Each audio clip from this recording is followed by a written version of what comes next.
কুরবানির সময় গিয়ে ব্যাগ নিয়ে দাঁড়ায় থাকে, ওই এই জায়গায় একটা হাড্ডি, এই বুকের একটা গরুর বুকের একটা হাড্ডি একবারে আর একটা কোন রকম একটা টুকরা দিয়ে তাকে বিদায় করে দেয়। এমন একটা লোক আছে না?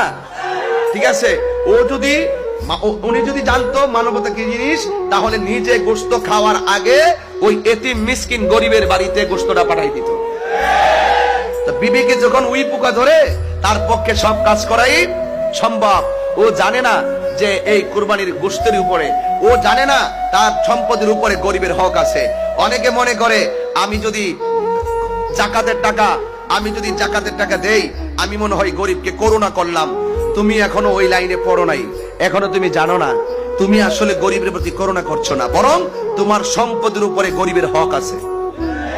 গরিবের কি হক?